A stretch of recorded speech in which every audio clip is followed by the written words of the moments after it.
Hi, my name is Brett, and this is my review of A Wizard of Earthsea, a fantasy novel by Ursula K. Le Guin. If you haven't heard of Earthsea or Ursula K. Le Guin, then a really quick primer. Ursula K. Le Guin is an author of a variety of fantasy and science fiction novels. She has published dozens of books, I want to say, at least a dozen books, and tons of short stories. She's a really prolific author, writing works more appropriate for young adults, works that are not young adult, works that are fantasy, more typical fantasy in the world of kind of Lord of the Rings type fantasy, but also sci-fi and just regular novels and literature. So she's this incredible author. And A Wizard of Earthsea is the first book in a series of books that take place in, as the name implies, this region called Earthsea. So really quick, to start this off, I want to tell a little story about when I was in high school.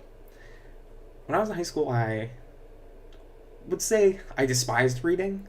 I think I had only read, really back in my childhood, the only book I had read was, I remember reading Aragon. I would read it on my walk home from school. I lived about 2 miles from school, my middle school, and I would read the hardcover book, while I was walking home, which I don't think I could read and walk now, but for some reason that was what I did in high school. Or that's what I did in middle school. And I just never really got into reading. I thought it was pretty boring. And I don't know why, it just wasn't part of my life then. And in high school, I had an English class, I think freshman year, where I was tasked to, well, every student was tasked to, but we got to pick an author to write a book report on the themes of the book. And I read through the options, and A Wizard of Earthsea by Ursula K. Le Guin was actually one of the options. So I picked that book, and I didn't read a single page of it and wrote the report. So I'm not proud of this at all, and I feel ashamed about it, but I wrote the report by just doing research online and reading about what other people had to say about the themes and reinterpret it through my own voice, which I think that's plagiarism, so I'm not super thrilled about that. But it's important because it ties in nicely to why I think this book is so meaningful to me. So by going and actually reading it 10 years later, while I'm in my mid-20s versus when I was in my mid-teens, it feels like I'm giving the book the justice it deserved, which is strange because there's not many books that I have a relationship with that I kind of faked or cheated on and then went back and read again. So to me, this book has a little special place in my heart where I feel like I was giving it the time it deserved. So as the name implies, and as I said, it's about this fantasy novel set in the world of Earthsea. It follows the main character named Ged. Ged starts off as a young boy and grows into a young man by the end of the novel. So it's all about his journey, and it follows him as a single character. He is, I think the biggest theme is his growth and maturity, and he's a just character and a kind character, but he makes a mistake, and the whole novel is about him trying to fix his mistake. And it follows Ged on his journey from, he lives on this island where he grew up, to becoming a wizard, to then trying to fix his mistake. And throughout this whole book, he's traveling to all the different islands in this world of Earthsea. So he deals with a dragon, he goes to a castle with a king and a person from his past, and he visits his old master and mentor, and he's learning and growing, and he's facing all these challenges, but he never resorts to violence. So a huge part of this novel is that when you look at the fantasy of today and even of the past 100 years or so, right, there's a lot of war. When you think about Lord of the Rings, there's the orcs and Sauron and all the combat that goes in Lord of the Rings. Game of Thrones, another really prolific fantasy series, A Song of Ice and Fire, so much combat and war and fighting. And Earthsea has, I don't think, any physical combat like that. There's some combat and action scenes, but there's not huge wars going on, and Ged rarely solves an issue by fighting or killing someone, which is huge because it's less about who's the strongest physical person, and it's more about problem solving and learning and growing, which I think are way more important themes than who's the most physically strong person. And tied to this theme is that the magic isn't just something that random people have or that just is part of the world. Like, it's not just present and anyone can access it. It requires studying and knowledge and education, and the core of it is knowing the true name of something. And once you know the true name of something, it gives you power over it, whether it's a person, an animal, the ocean and the water, to the weather. It feels really personal, and it feels like with everything you need to learn about it in order to have power over it with the magic, but also in order to use it, you have to usually give something up, right? You can't just go and use infinite magic and everything's okay. There's usually some kind of price to pay or some kind of reason that it, like, let's just say, for example, there's a wizard in the series and they're using their magic to build a boat.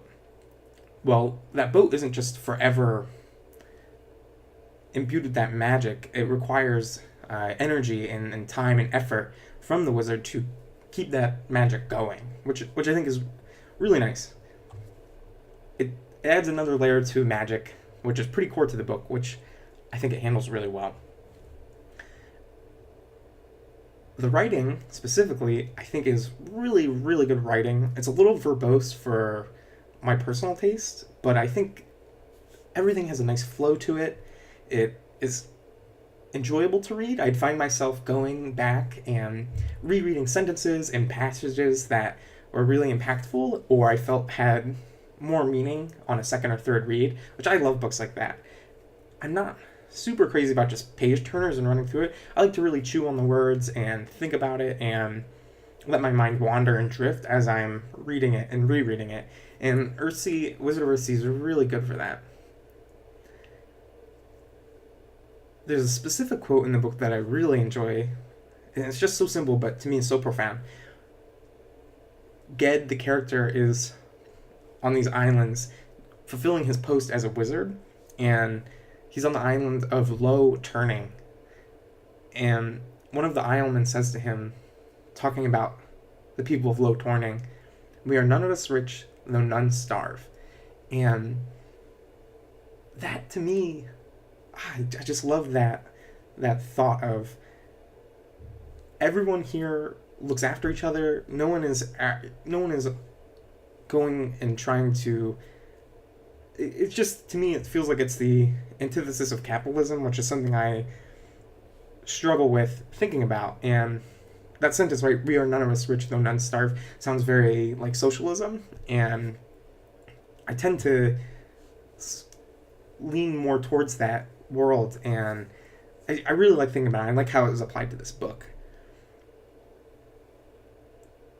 I'd say that if you're interested in fantasy novels, read A Wizard of Earthsea. It's totally worth reading.